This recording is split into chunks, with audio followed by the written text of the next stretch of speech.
Bienvenue dans cette nouvelle édition du 12-15. Voici les titres de l'actualité. Nouvel attentat terroriste au Cameroun. Ce 25 janvier, un marché au nord du pays en a été la cible. 32 victimes sont à déplorer. Des ressortissants burundais ont été arrêtés à l'est de la République démocratique du Congo. Ils détenaient des cartes électorales congolaises. La Côte d'Ivoire ambitionne de produire 4000 MW d'électricité d'ici 2020.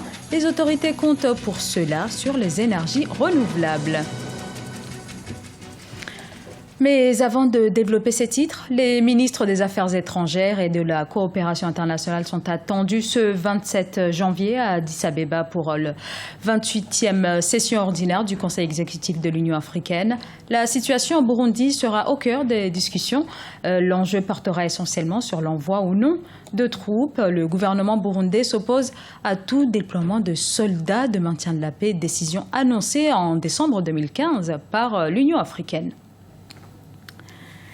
Et au Cameroun, 4 attentats suicides revendiqués par Boko Haram ont eu lieu ce lundi sur un marché de la localité de Bodo, à l'extrême nord du pays. Le dernier bilan officiel fait état de 32 victimes et de 66 blessés. C'est l'une des attaques terroristes les plus meurtrières qu'ait connue le Cameroun. Un reportage de Shérif Ousmane Mbardonka. L'attentat a visé le marché de Bodo, un petit village du Logon-Echari, situé dans l'extrême nord du pays. Les kamikazes, 4 jeunes filles qui portaient des bombes. Elles s'étaient dissimulées parmi les vendeuses de légumes et se sont fait exploser concomitamment à plusieurs endroits du marché. Alors c'était donc 4 jeunes filles qui portaient par devers air donc des bombes à différents endroits de ce marché, qui ont donc déclenché ces explosifs causant la mort, dans un premier temps, de 38 personnes, mais au total, 28 personnes, pardon, mais au total, c'est 32 qui sont décédés. Parce que si sur place, on avait donc dénombré en gros 28 à 29, les blessés qui ont été transportés par hélicoptère sur Maroua, et un ou deux autres qui se trouvaient donc à l'hôpital de Mada, malheureusement, ont succombé à leurs blessures. Il y a une soixantaine, 66 à 70 personnes qui sont blessées. Même si aucune revendication n'a été faite pour l'instant, le mode opératoire porte la marque de Boko Haram qui se réclame désormais État islamique en Afrique de l'Ouest. Le gouvernement a indiqué dans un communiqué que ces derniers jours, des opérations coordonnées entre forces camerounaises et les éléments de la force mixte multinationale avaient permis dans la région de neutraliser 17 djihadistes et de récupérer d'importants stocks d'armes et de munitions. Et pour venir à bout de la nébuleuse islamiste, le gouvernement appelle à une synergie de forces civiles et militaires. Le gouvernement a donc pris toutes les dispositions, préconise toutes les dispositions, mais met à contribution nos chefs traditionnels. Conscientiser, sensibiliser aux prédicateurs, essayer donc de déprogrammer ceux de nos compatriotes qui seraient tentés donc par le discours trompeur, par le discours fallacieux de Boko Haram. Voilà donc c'est une synergie d'action à la fois individuelle et collective sur le plan civil et militaire que le gouvernement donc est en train de mettre en place. Selon les autorités camerounaises, depuis que les terroristes nigérians ont commencé à attaquer le territoire national en 2013, près de 1300 personnes ont été tuées dans des attaques et des attentats dans l'extrême nord. Le Cameroun a renforcé sa présence militaire à la frontière nigériane pour endiguer la montée des islamistes. Les forces de défense et de sécurité ont reçu des équipements nécessaires et ont été rajeunies et formées pour relever les défis. En rappel, le Cameroun fait partie de la coalition régionale militaire formée avec le Nigeria, le Niger, le Tchad et le Bénin pour combattre les islamistes. Le président du Soudan du Sud, Salva Kiir, ordonne à son armée de retirer leur position à la frontière avec le Soudan. Le Soudan a fermé ses frontières avec le Soudan du Sud en juin 2011. Le chef de l'État sud-soudanais déclare vouloir normaliser les relations avec Khartoum. La question des frontières est là le plus grand obstacle au règlement des différends entre le Soudan et le Soudan du Sud. Les deux Soudans se disputent 5 zones. En République démocratique du Congo, des ressortissants burundais ont été arrêtés à Uvira, dans l'est du pays. Ils détenaient des cartes électorales congolaises. Les suites de l'enquête seront prochainement débattues à l'Assemblée nationale. Cette affaire pourrait porter atteinte à la stabilité déjà très précaire dans cette partie de la République démocratique du Congo. Un reportage de Jacques Amboka, notre correspondant en République démocratique du Congo.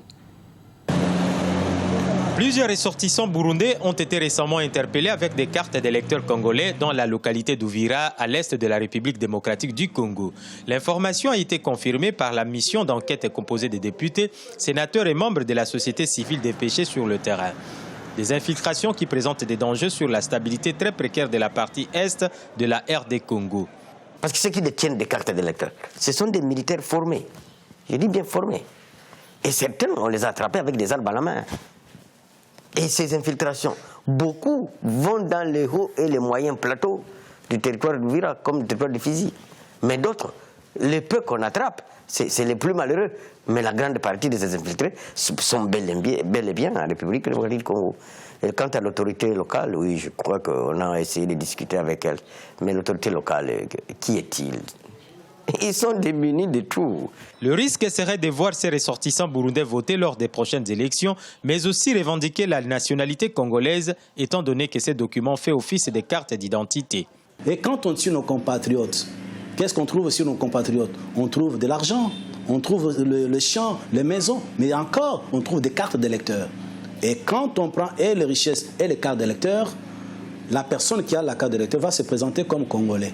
Et le jour des élections, ce n'est pas à l'opérateur qui permet aux gens de voter qui va dire non, la photo qui est sur la carte n'est pas votre visage. Donc ces gens-là vont pouvoir voter. L'arrestation des citoyens burundais détenant des cartes congolaises suscite d'interrogations sur la fiabilité de ces documents. En effet, la carte d'électeur congolaise émise lors des élections de 2006, puis renouvelée en 2011, ne présente pas de mesures de sécurité contre une éventuelle piraterie. Un élément de plus pouvant conduire à la contestation de futurs résultats des élections si les autorités ne s'y penchent pas avec attention, affirment les analystes.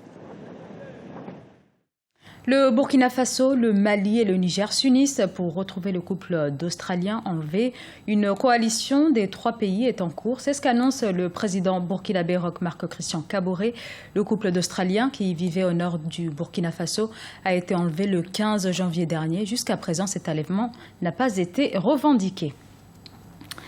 La Côte d'Ivoire entend accroître ses capacités en électricité. Les autorités envisagent de porter la production qui tourne actuellement autour des 2000 MW à 4000 MW. Pour ce faire, les autorités comptent sur les énergies renouvelables. Les précisions d'Oumou Kalsoumba. La Côte d'Ivoire, grand exportateur d'électricité, enregistre depuis 2011 une hausse de la demande locale en électricité. La capacité de production actuelle du pays, estimée à 2000 MW, provient de centrales thermiques. Vu la progression de la consommation interne, les autorités ivoiriennes entendent trouver des moyens plus durables d'augmenter la production et d'assurer la fiabilité de l'alimentation en électricité. Nous voulons rêver grand, faire en sorte que nous soyons sur le plus grand marché de l'énergie en Afrique de l'Ouest. C'est pour ça qu'on nous a demandé de passer de 2000 à 4000 MW. Nous devons nous armer, aller au-delà des 4000 MW. Parce que les 4000 MW ne seront pas suffisants pour la Côte d'Ivoire à l'horizon 2020. 7 projets d'électricité hydraulique ont été lancés depuis 2014, ce qui devrait assurer au total une production supplémentaire de 1150 MW d'ici 2019. Une fois ces projets achevés, la production hydroélectrique représentera plus de 60% de la capacité actuelle d'ici 2020, soit une hausse de 25% par rapport au taux actuel. Le ratio qualité-prix des produits servis aux populations, répondre avec efficacité à la demande d'énergie des pays voisins frères et à travers les projets d'interconnexion. Lutter efficacement contre la cherté de la vie. Ce n'est pas le tarif qui est en cause, mais c'est notre utilisation de l'électricité en Côte d'Ivoire qui est en cause. Il y a seulement la semaine dernière, le Ghana a augmenté le tarif de l'électricité de 62,83%, de 220 francs le kilowattheure. Ici en Côte d'Ivoire, si je ne m'abuse, c'est 68 francs, 70 francs le kilowatt. En 2016, les autorités ivoiriennes vont démarrer un projet d'électrification des villages touchant plus de 500 personnes. Elles ont prévu également l'adoption des textes d'application du Code de l'électricité, l'accroissement de la part des alternatives dans le mix énergétique, mais surtout protéger les populations par des régulateurs de courant. Suite du championnat d'Afrique des Nations, dans le groupe C, Défaite du Nigeria face à la Guinée, 1-0. La Tunisie gagne face au Niger sur un score de 5-0. Et au classement de la poule A, la Tunisie a 5 points, la Guinée 5 points également. Le Nigeria et le Niger sont éliminés. La Tunisie et la Guinée sont qualifiés pour les quarts de finale. Leurs adversaires seront connus ce mercredi à l'issue des matchs du groupe D qui opposeront la Zambie au Mali et l'Ouganda au Zimbabwe. Un mot également sur la CAN de handball. Ce mardi, dans le groupe A, l'Algérie était face au Nigeria, score 32-22. Le Cameroun face au Gabon, score 25-22. Et l'Égypte affrontait le Maroc, score final 31-13. Dans le groupe B, le Congo était face au Libéria, match nul avec un score de 21-21. La Tunisie était face à l'Angola. Les Tunisiens l'ont emporté sur un score de 23-21. Et la RDC a dominé le Kenya sur un score de 31-30. Dans les matchs à suivre en quart de finale ce mercredi, le Maroc affrontera l'Angola, le Cameroun, la Tunisie, l'Algérie, la RDC et l'Égypte sera face au Congo. Ce journal a été réalisé par l'ensemble de la rédaction. Nous vous remercions pour votre fidélité. Dans un instant, une nouvelle édition de l'actualité sur Africa 24.